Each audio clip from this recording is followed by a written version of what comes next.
Actually on. There we go. Do I need to restart all that, or we're good? Okay. We're going to go ahead and do the Pledge of Allegiance, and Commissioner Mangum is leading that tonight.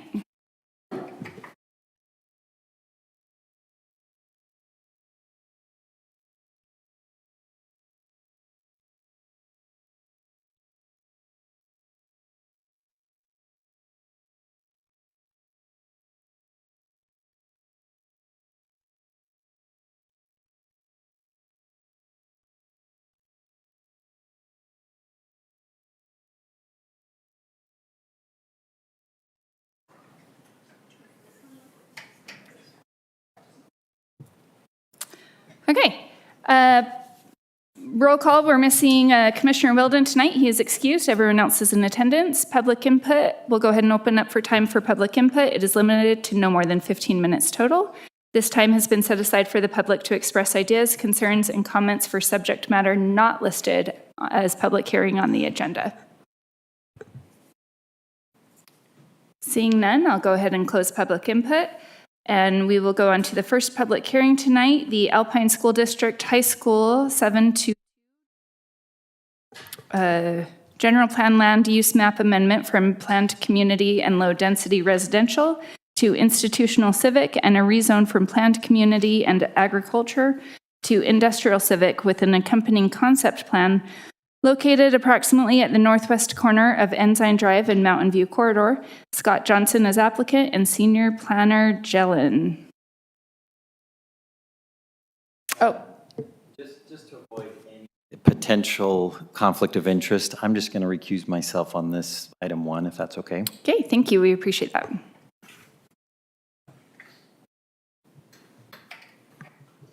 Sarah, can you click on that? Okay, go ahead. No worries. Awesome. I'll go ahead and invite our applicant up, our applicants, Scott Johnson and Frank Pulley, who are here with Alpine School District for this item. As stated, this is a combination of a general plan amendment, a rezone, and a concept plan, as it was outlined in your packets that you received.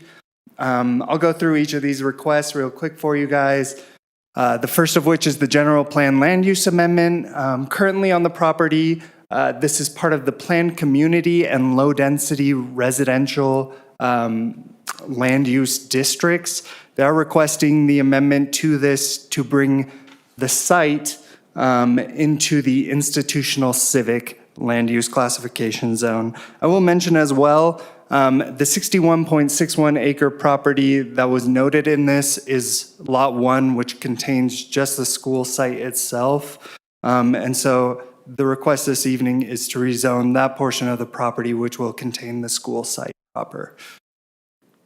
Getting into the rezone, it's currently located, the property is currently located within the agricultural and the planned community zoning districts. They are once again requesting to rezone to the institutional civic zone, which would bring that in conformance with the requested general plan amendment for the institutional civic as well. Real quickly here, the purpose of the institutional civic zone, as you're considering this request, is to allow for public or quasi-public land uses.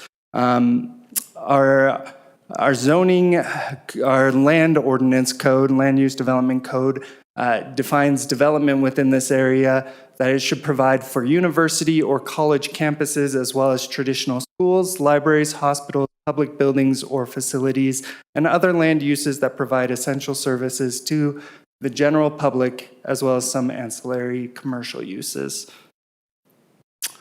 Here is the concept site plan that was included with this application, showing the number of parking stalls and the general layout of these buildings. The concept plan is non-binding. As noted in the planning review checklist that was included with this, there are a number of items that were labeled as shall comply. Those items will be addressed with the site plan submittal and preliminary and final plat submittals for this property. Here's the conceptual elevations for the building. It will be 3 stories. I've included the main level floor plan there, but the other two floor plans for each of the other floors were included in the packet as well. One other item that I'll note, there were several items related to traffic and utilities that were labeled as shall comply both in the engineering staff report and the planning staff report. The applicant is working with the city on a development agreement for this property. When that development agreement is ready, that will be taken to the city council with this rezone. And so some of the items noted there as conditions of approval are actively being addressed through the development agreement process. With that, I will stand for any questions that you may have. As noted, this is a public hearing item. Our applicants are here this evening as well for any questions. Okay, let's go ahead and open that up for public hearing then. Is there... All right, seeing no public input, let's go ahead and close public input. And did the applicant want to add anything to the presentation tonight? If so, please state your name and address for the record. No, Frank Poley, Director of Facilities, Alpine School District, but no additional information. Okay, thank you. And we'll go ahead and open for commissioner comment. Commissioner Hill. Thank you for the information. It made it pretty easy for us to get a sense of what we're trying to do. I took an opportunity this week to drive out to the property and to look and got a good sense of that.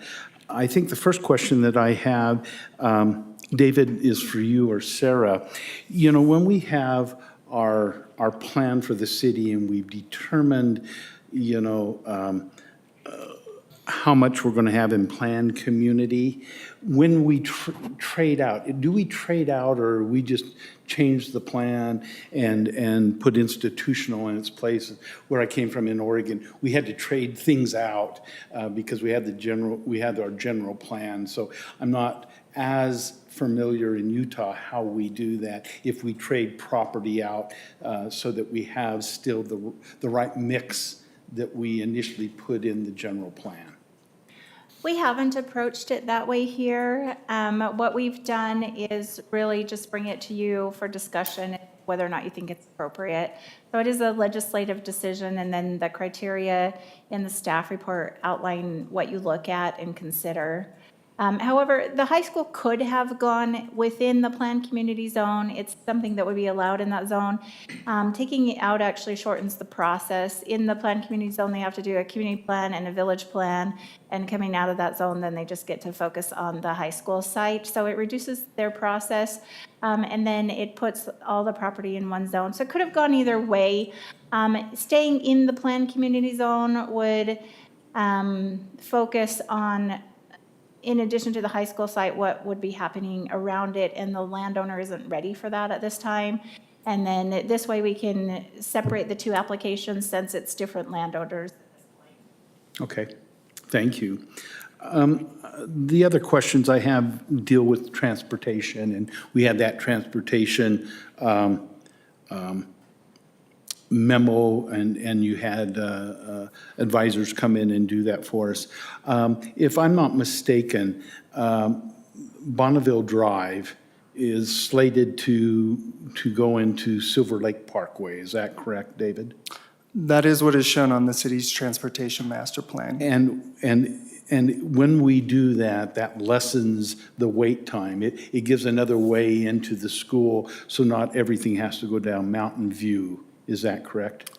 Correct. So the idea is that Bonneville Drive, making that extension to Silver Lake Parkway, would provide access from those surrounding communities, particularly into Eagle Mountain, so that they can access it and put some of that traffic on that road as opposed to all coming down off of Mountain View Corridor. Okay, and Woodhaven Boulevard, again, all that comes together if indeed, Bonneville Drive is extended. And as I looked on page 5 of that report, it just seemed to me that if we did the extending of that, it brings the wait time down significantly, and that it just seems like that ought to be a part of what we need to do. It should be one of those shall comply, because I think without that, it's not going to give the flow of traffic that's so necessary. Again, understanding that what we're doing tonight, we're looking at moving from a planned community and agriculture to institutional civic, that's 61.61 acres. I feel really comfortable as we looked at the plat site plan, everything being in compliance or shall comply, as you'd mentioned. I feel comfortable. So those were just a couple of things that came to my attention as I was reading through the report. So thank you for the thoroughness, and thank you guys for, it's the beginning of the process, and I know we're always pushing for more and more and more, but indeed, it is just a concept plan, and that's what we're doing tonight. So thank you. Thank you, Chair. Thank you, Commissioner Hill. Commissioner Kern. Hi, just a quick question, David. This Bonneville Drive, that's going to be extended, I think, correct? That is the recommendation within the staff report as one of the conditions of approval. That is, like I said, something that we're working with the applicant to get solidified within a development agreement. Okay, and is this the same Bonneville Drive, if I'm remembering correctly, that continues all the way to the Three Canyons road that they plan running across like the bench, the mountains? Okay, so is this classification of this road going to be big enough to handle 3,000 homes just south of it eventually, or is this road going to have to be upgraded?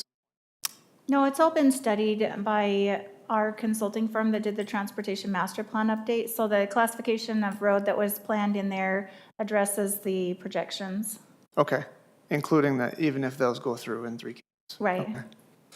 Okay, that's it. Thank you. Thank you, Commissioner Kern. Seeing no other comments, I will just make, I guess this is a little bit more of a public comment than necessarily a commission member comment on my part, but there's been a lot of kind of rumbling in the community about the agreement between the sale of this land to the school and timelines, and I assume you guys are hearing some of this too? No, doesn't look like it. Anyways, I would just make sure, I would just say as a public member that, maybe make some statements about the clarity of when the school is coming in, and that there's no, if there is any kind of disagreement or concern there, maybe clear that out, because I have heard from quite a few public members ask me what's going on with it, and I'm like, I don't know, because I don't. So maybe just let's let the public know what's going on so things are a little bit clear for them. Yeah, I'm happy to answer that now. So that school's planned to come online in the fall of 2028. Perfect. Okay, thank you. And that's it. Let's go ahead and push that in. Perfect. Okay, I will now entertain a motion. I'll go ahead.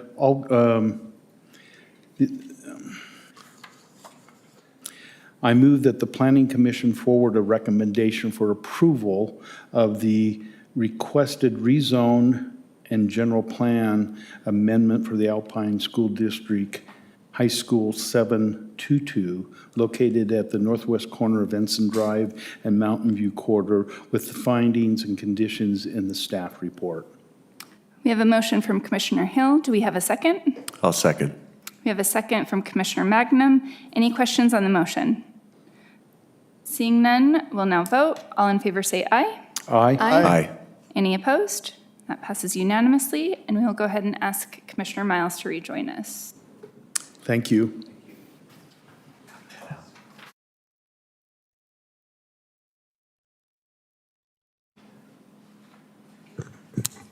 Then we're going to go ahead and also excuse Commissioner Mangum. He's got some other engagements tonight, and move on to public hearing item number 2, amendments to Title 19 Land Development Code of the City of Saratoga Springs, Chapter 19.05, Small Wireless Facility Design and Update to the Standard Technical Specifications and Drawings Manual.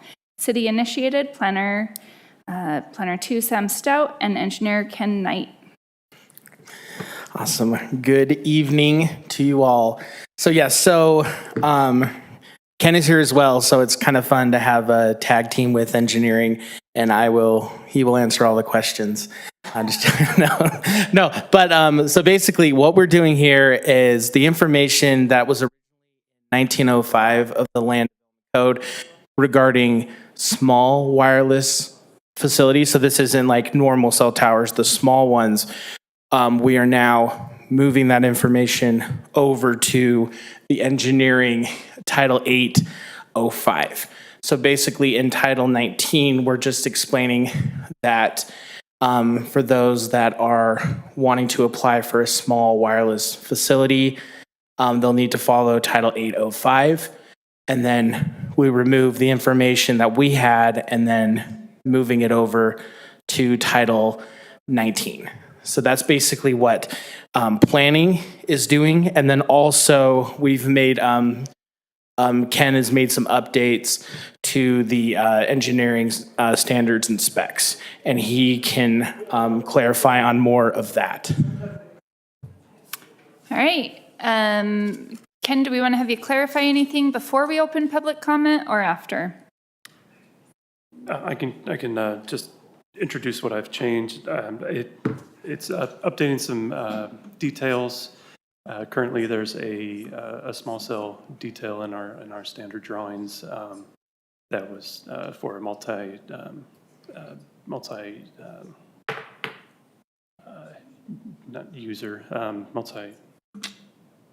facility antenna, but we're removing that one and replacing it with a freestanding pole, a small wireless facility attached to a light post, and then an additional other multi-carrier pole. Yeah, that it matches with our street lights and that. So also including a foundation detail. So that's kind of what we're updating there. Okay. Let's go ahead and open for public input. Seeing none, I will close public input and open for commissioner comment. Commissioner Hill.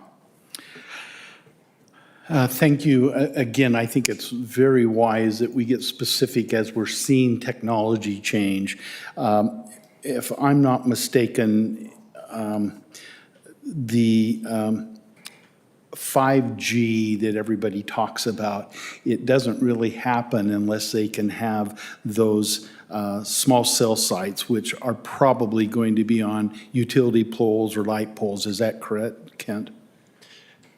I'm not too familiar with all the technology, but I know a lot of the carriers are saying they have 5G, and we don't have any small wireless facilities here in this city right now, and I still have 5G, so I don't exactly know. But it does help alleviate from what I've read when writing the standards was that does help alleviate the traffic to the large cell towers, and then so it'll help move traffic faster and in smaller areas. Yeah. Okay. Yeah, my understanding is that 5G, for it really to work, cell companies always say, oh, we're 5G ready, your phone is 5G ready, but the site itself is only good for about 3 football fields. And so you've got to have a mini receptor that close for it to be, and we're not there, but I see us going that direction. I happened at one time to be very involved with the utility company in a former position, and the public power was really concerned because the telecommunication part of the government wanted to have control of utility poles that were owned by utilities and cities, and and the technology's gotten much better, but at one point it looked like a mini refrigerator sitting up on a pole that was just hideous to look at, the places. We're not there yet. Technology's changed, so I'm glad that we're addressing the placement of that. I think we're going to get to a point where fiber has to go to it, electrical has to go to it for it to work. And I'm thinking we're progressive enough in this community, and the citizens are going to want it, that we're going to be moving down that path, and to have a direction in our code is really important. So thank you for getting ahead of the game, so to speak, Sarah and Sam, and having the design outlined to the best that we know right now. So thank you. Thank you, Chair. Thank you, Commissioner Hill. Commissioner Miles. Yeah, I was just going to echo what Commissioner Hill was just saying. I remember a couple years ago, I had reached out. I live in a part of the city that back a few years ago hardly got any cell service at all. And so I had called the city, and the city kind of said, well, it's on the carriers. So I called the carriers, and they said, well, it's on the city. So I kind of went back and forth. But at the end of the day, it seemed as though this was kind of the issue for the carrier, that they had to build to a certain height, and it was costly, and they just didn't want to do as many. So if I'm understanding this right, I think this would allow carriers to build more of them, right? Because they don't have to have them quite as high and costly.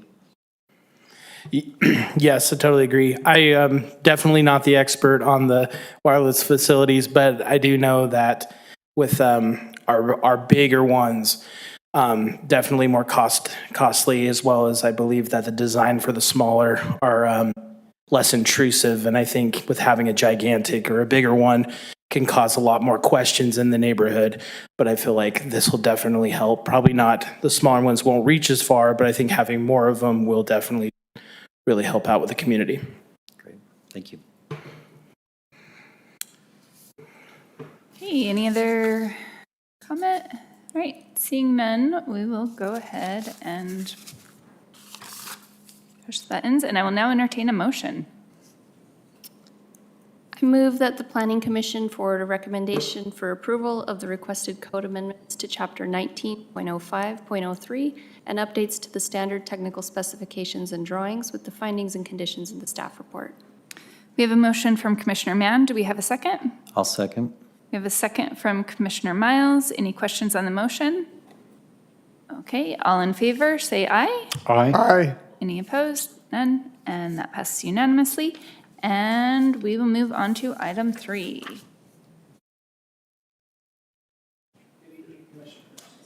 Oh, sorry. There you are. Do you want me to read it off?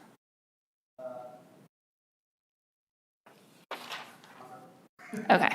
We're working on outdoor seating. So we're bringing this up because there may be more businesses in the future that have a lot of seats outside, which will bring more people to the business. But we're finding out in some places that the parking is not sufficient.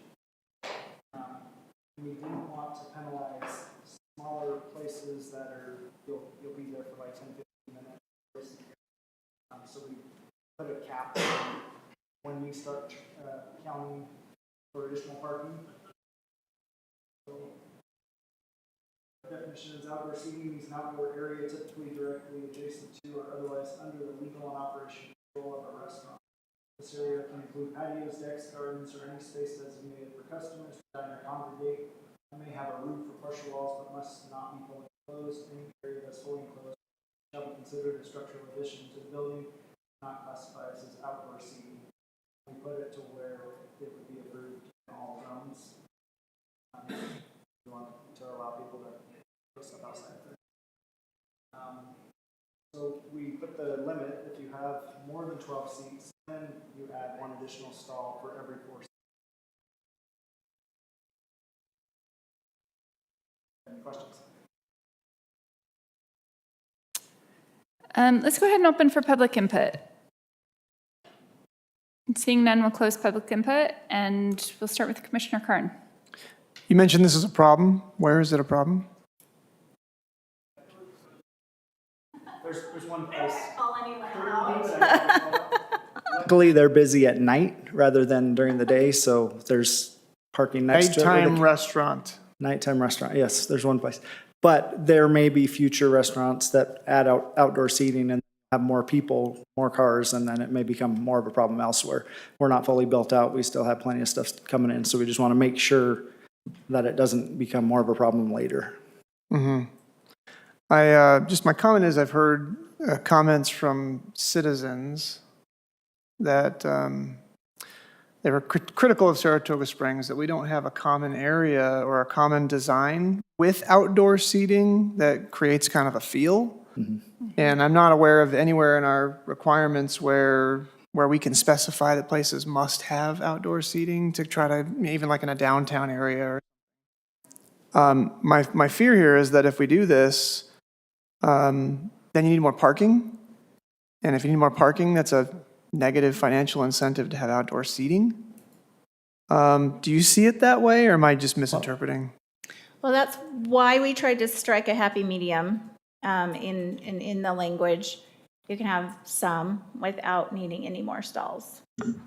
But then we also need that happy medium of when you have extra outdoor seating, do you have enough parking? So we did take that into consideration in drafting this, and the proposal before you is what staff came up with to address the balance. Okay. Do you believe this puts any kind of a burden that would cause someone to not want to put in as much outdoors? I'm sure. Yeah, absolutely. If there is, however, keep in mind that if there is a very large outdoor seating area and you don't have parking for it, that parking falls onto other businesses. So then it puts the burden in a different way. So it can create a burden either way. Absolutely, for somebody who needs more parking, they may see that as a burden. Generally, businesses want to park for their expected clientele. So I don't know that it's necessarily putting a burden, because hopefully they would want to have adequate parking and plan their site in that way. When we don't have adequate parking, it puts a burden on the rest of the site.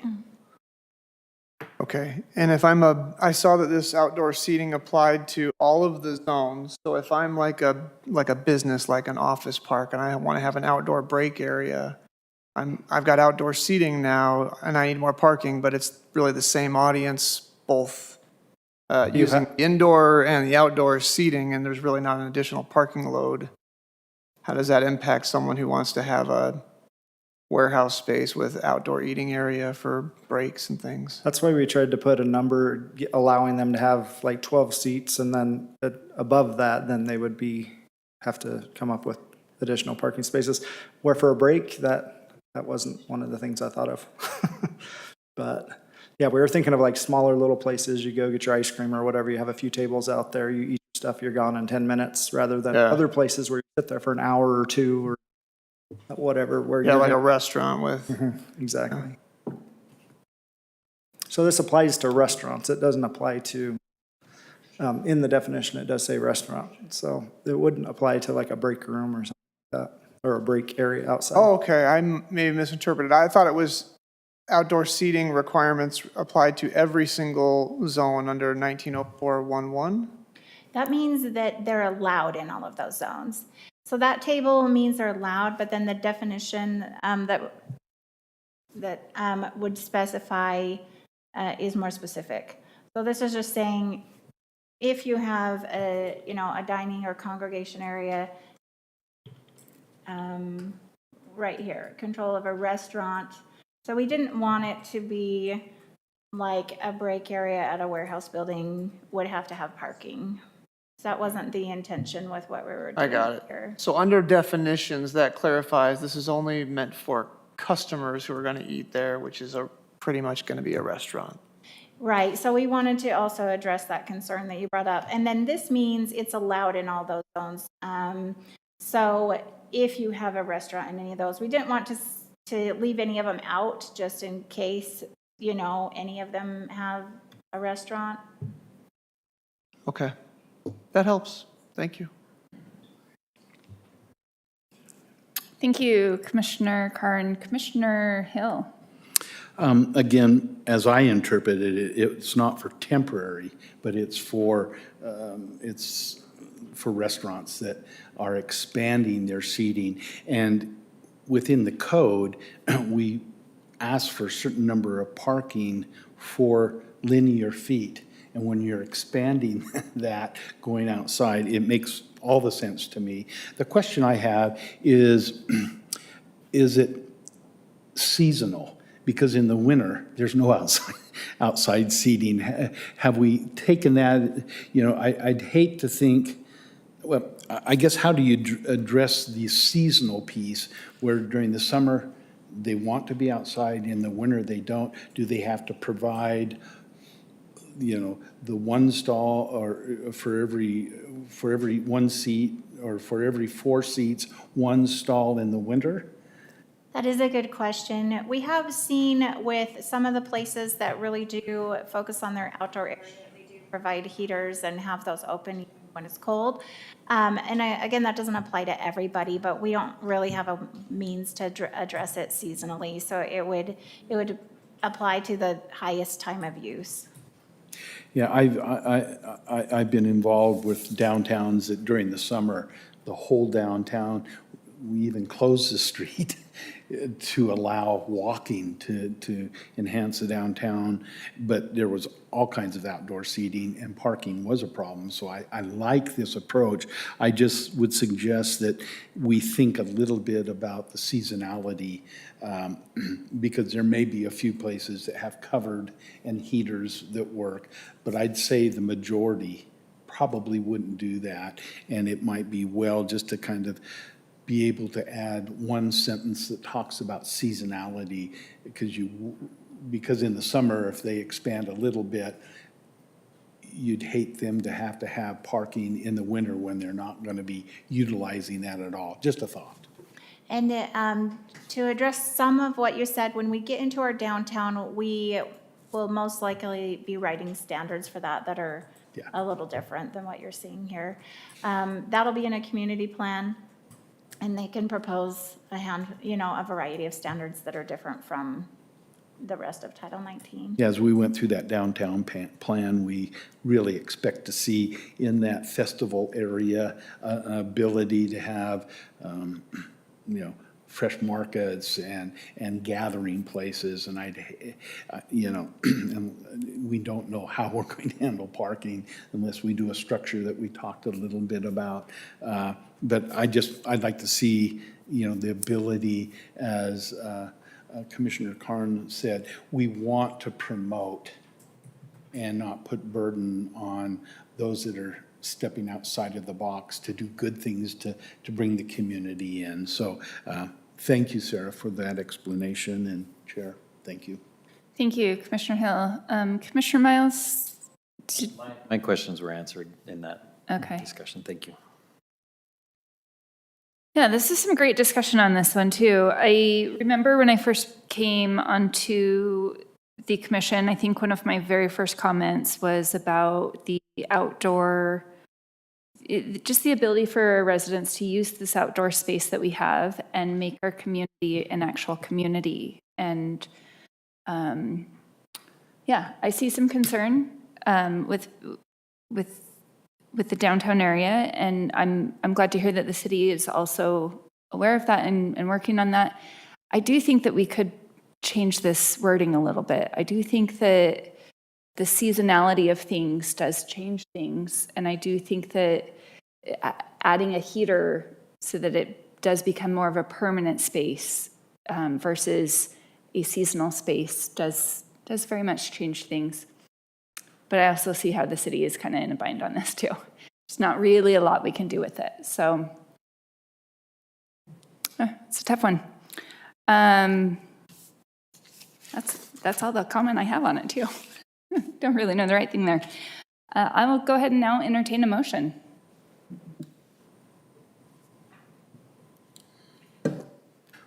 I move that the Planning Commission forward a recommendation for approval of the proposed code amendment to chapters 19.02, 19.04 and 19.09 with the findings and conditions in the staff report.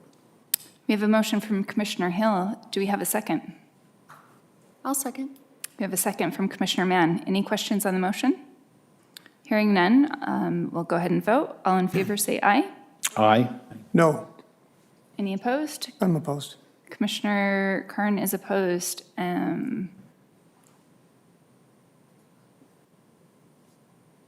So I actually didn't vote either, and that means that I am going to have to vote, right? So, well, okay, how's this? So if I vote nay, then it still passes because we're still in the majority?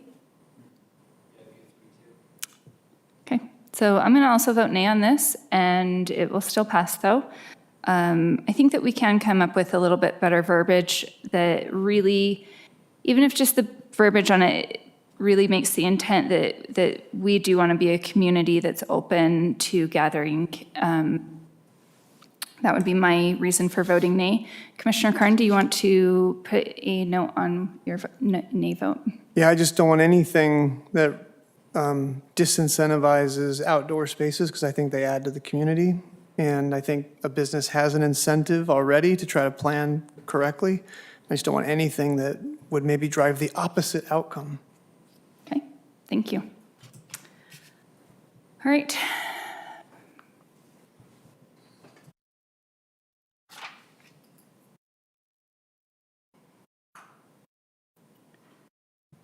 All right, we will move on to business items.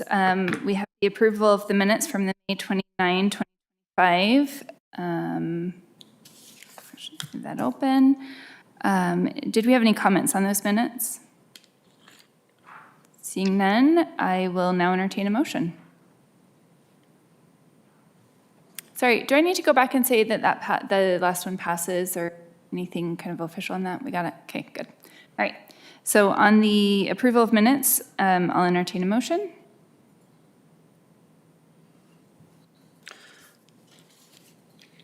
I'm looking for the right words, but I'll make a motion to approve the minutes from May 29th, 2025. And we have a motion from Commissioner Kern. Do we have a second? Second. We have a second from Commissioner Hill. Any question on the motion? All in favor say aye. Aye. Aye. Any opposed? All right, that passes. And we'll move to Commissioner reports. Any Commissioner reports tonight? All right, seeing none, Director reports.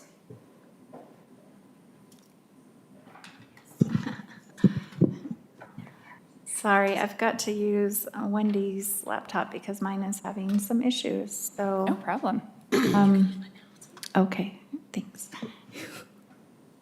Okay, the last council meeting, well, we didn't have a commission meeting on the 12th, so since your last meeting, there's still just been one. So June 17th, code amendments clarifying language to commercial zones was approved, and the council agreed with the commission on keeping the code as that was and not allowing pylon signs in the commercial, community, neighborhood commercial and community commercial. I think those were the zones that they weren't allowed, they kept it as not allowed, and that was the commission's recommendation as well.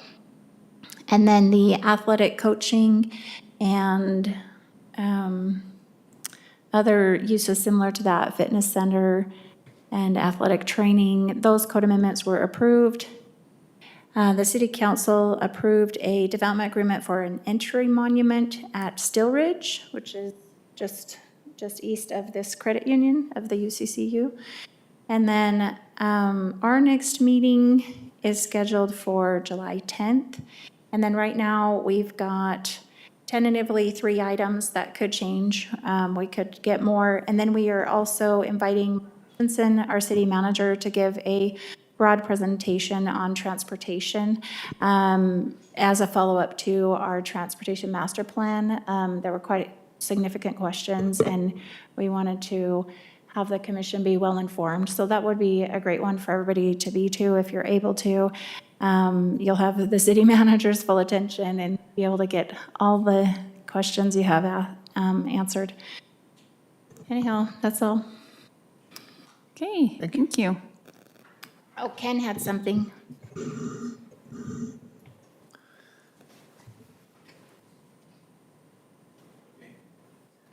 Not on yet? There we go. There you are. All right. Okay, just wanted to give a friendly reminder to the commissioners about one of the provisions in our bylaws and rules. We, as you are aware, were unable to hold a meeting the last time that it was scheduled. We didn't have a quorum. And this is expected sometimes because there's a lot of conflicts, and so not a big issue there, but we just wanted to make sure that you keep in mind one of the things that we have asked and is part of your commitment in the rules is that we're trying to not have too many absences so that we run into this problem of having not a quorum so that we can't hold a meeting. That does hold up our applications and such.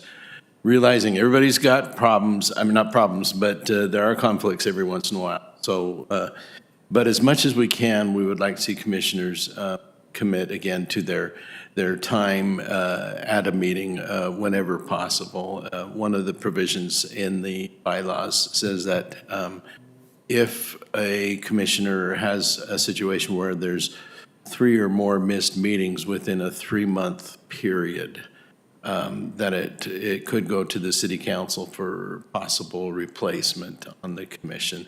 We don't like to ever get in that situation or even have to, suggest that, hey, you're not coming enough or whatever. But just wanted to make sure that you are aware of that. So more than 3 meetings in a 3-month period would be exceeding what we're looking for. But beyond that, the spirit of our commitment here is that we're here as much as we can be, and we appreciate how Commissioner Mangum, even though he did have a conflict tonight, he was able to help us out with a situation where we need conflict. And so, if as much as we can, being flexible, if our staff, if you can let us know, as most of you do, if you're able to attend the meeting in advance, or if you're not able, then we can, figure out what needs to occur there. But as much as you're able, we do have opportunities where electronic participation could occur. If you're traveling or sick or whatever, that we could arrange for that so that we can hold our meetings. So just a friendly reminder about that. So we appreciate all that you do and realizing we all have lives and that we just have to coordinate this as best we can. Thank you. Okay, thank you. Any reason to enter a closed session tonight? Nope, perfect. We will go ahead and adjourn this meeting.